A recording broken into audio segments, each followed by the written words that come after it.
Now, I'm going to kickstart from question 16. Now, you have this m squared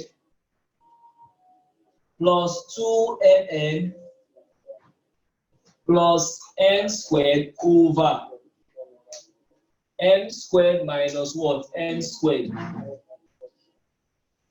Now, remember that m plus n all squared is equal to m squared plus 2mn plus n squared. Please note this somewhere in your book. Remember that we are not teaching you this. We're actually using this idea to solve more questions. So note this somewhere in your book. In fact, for the purpose of this class, maybe you get a sheet of paper or a special notebook. Just write all these codes I've given to you so that as you are solving, you can quickly look at the codes. Okay, what's the code to use here now? And so try to create what will make us work faster. Now, also remember that n squared minus n squared is a test of difference of two squares. It's actually equal to m minus n into m plus n. And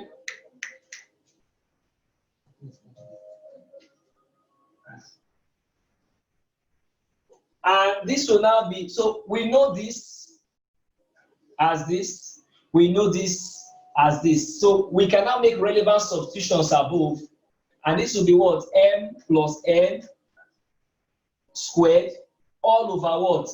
M plus n into m minus n. We can expand this further to be m plus n into m plus n divided by what? M plus n into m minus n. What that means is that we can now cancel out, and our answer becomes m plus n divided by n minus n.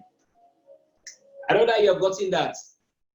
If you've gotten that, very good. So that's what the narrative for question 16 would look like. Now, please don't get worried that, oh, it looks as if the things are kind of much. No, we'll be taking them gradually. By the time we finish this exercise, you should have been able to grab something. Now, if we look at question 17 is a little different from what we have been doing. Let me give you time to copy this before I go to 17, because in 17, we're going to be using another idea. 17. Now, in 17, see the narrative here. In question 17, we are told that c squared minus 2c minus 15 divided by what? C squared minus 3c minus 10. Now, this is testing a knowledge we gathered when we're treating quadratic expressions. Now, I don't know if you remember something like this. I'm going to spread the equations the expressions out. One expression, the second one. Now, there's something we call sum of factors, product of factors. The sum of factors is gotten by looking at the middle term, and the product of factors is gotten by multiplying the first term with the last term, and that will give you minus 15c squared. Are you seeing that? Don't worry, we're going to do a lot of them. So if you don't get it for the first one, by the time we do another, you will get it. Now, this one, then the next thing you want to get is what are the factors? Now, if the product is negative, the factors will be negative and what? Positive. Are you seeing it? If the product is negative, the factors, just doing that to create more space for myself. If the product is negative, the factors you are looking for would one be negative and the other will be what? Positive. Now, how do I know which one is negative? You will look at this. If I add two things and I'm getting a negative, it means the negative is bigger. Take it again. If I add any two things and I'm getting a negative bigger, it means the negative is bigger. Now look at this. If you are owing 5 naira and you manage to pay 2 naira, you are still owing 3 naira. You are still indebted to the tune of what, 3 naira. So that's the concept we're using here. So we now look at 15. What are the possible numbers you can have for 15? It is 3 and what, 5. So if you have negative 5 here, and we have 2c here, this will give us a combination of negative 3 and 3 here, sorry. Two numbers. Remember, the two numbers must satisfy this condition and this condition. Now 15 is what? 3 times 5. If I have negative 5 and add it to 3, I'm going to get negative 2. So that's how I'm able to decide that the factors will be that. Once that is done, the next thing I will need to do is to say c squared. I will replace this with this. I'm going to replace this with this. So you're going to get 5c plus 3c minus 15. And what does that give you? That will give you c into what? C minus 5 plus 3 into 3 is what is common to this, c minus 5. So c minus 5 will now go into c plus 3. So I've gotten the factors for this one. Now, how do I get the factors for the other one? The same approach. I will look at sum of factors, minus 3. Product of factors to be what? Minus 10. Here again, if the factors, if the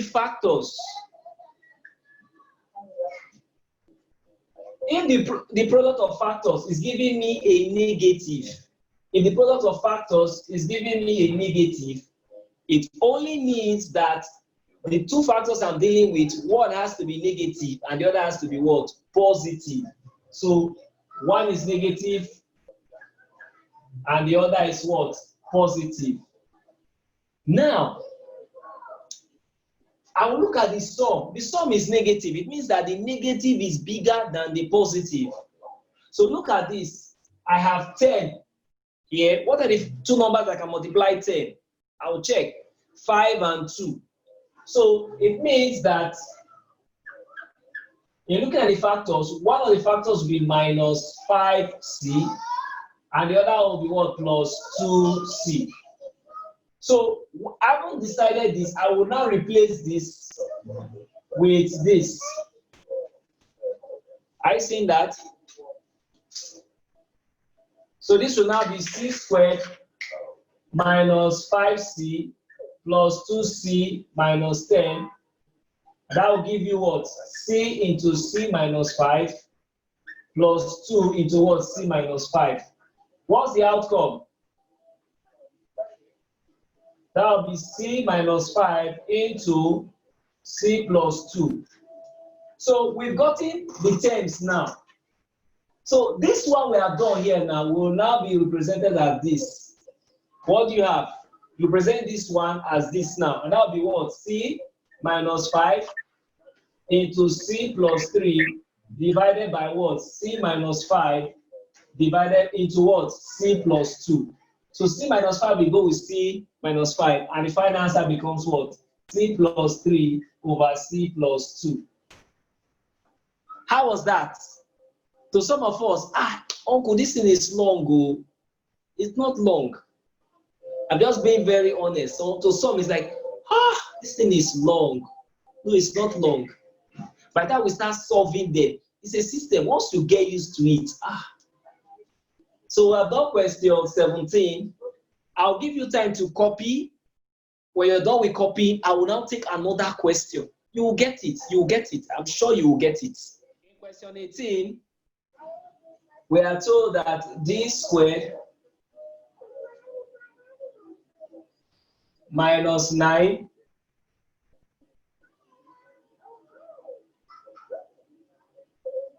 divided by d squared minus 7d plus 12. So we are told to simplify this algebraic fraction. So how do we go about it? The first thing you need to do is to pick the terms. Our advice, maybe going forward, just divide your book into two. Place 1 this way. I'll place d squared minus 7d plus 12 here. And for d squared minus 9, this will be what? D squared minus 3 squared. I hope you know this is difference of two squares. So you try to write this part as a square of a number you know. So the square root of 9 is 3. So 3 squared will give me what? 9. Are we together? So if you have done that, it means that this will be d plus 3 into d minus 3. Now, somebody may ask, how is that possible? Remember that we said that a squared minus b squared, remember the nugget, is equal to what? A plus b into a minus b. And I had advised you earlier, get a sheet of paper, get a notebook, a special notebook. All these codes, just keep them there so that you can always refer to them in the course of solving the problem. All right. Now, with that in place, we can take care of this part. Now, here, sum of factors is minus 7d. The product of factors is 12d squared. Now, what will be the factors? And this is where listening to this lecture over and over again becomes very handy. Look at this. The product is plus. If the product is plus, I don't know, I'm going to write that down. Let me write that below here. If the PF is positive,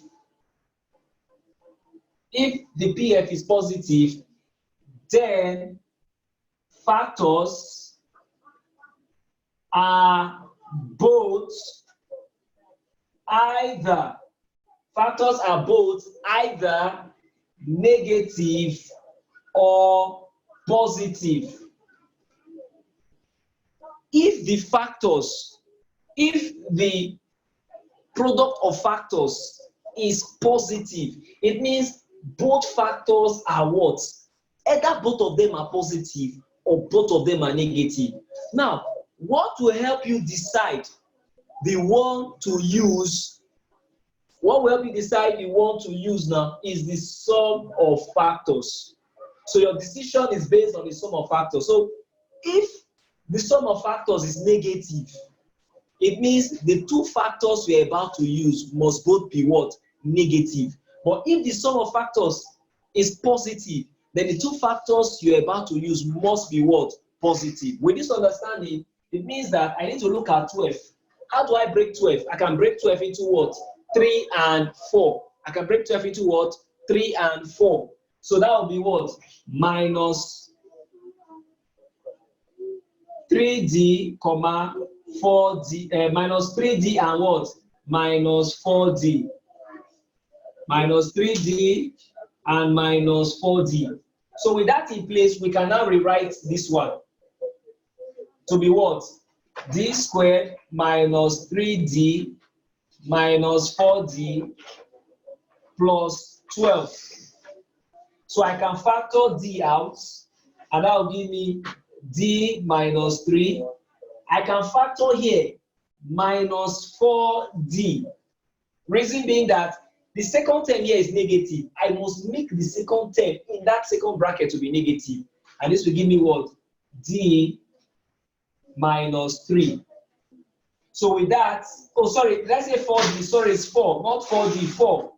Because the highest factor I can take out of 4d and minus 4d and 12 is minus 4. So that will be d minus 3 into d minus 4.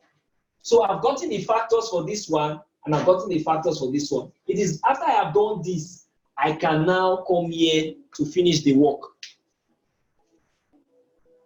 So let's continue.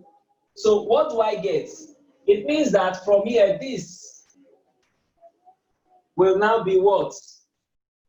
D minus 3 or d plus 3 into d minus 3. Look at it. And this one will now be what? D minus 3 into d minus 4. This will go with this, and my final answer obviously becomes what? D plus 3 over what? D minus 4. I hope that is clear and understood. Good. So that's what the answer for that question would look like.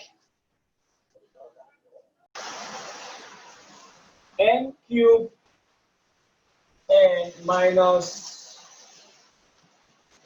2n squared n squared divided by 2n n cubed minus m squared n squared. Please confirm if what I have for question 19 is correct.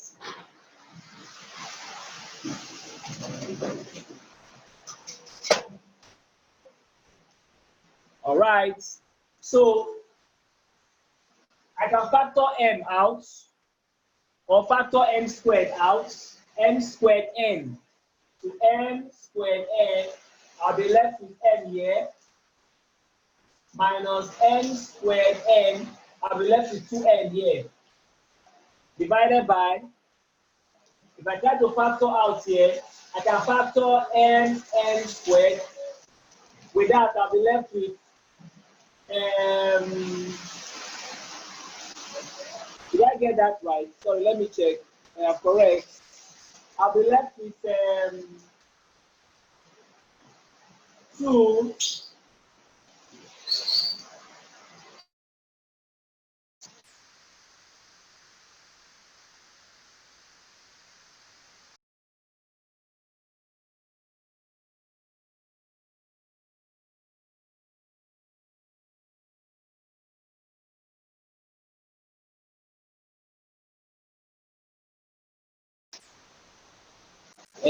okay, fine.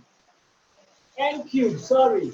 This is n cubed. Good. So this will be 2n minus n. So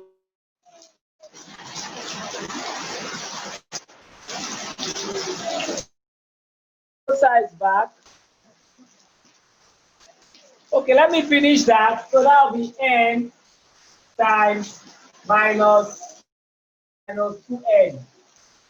So that will give you n into n minus 2n over minus n into n minus 2n. What does that give you? You can cancel these two. Will be what? Minus n over n. All right, so that's the much we can take for today.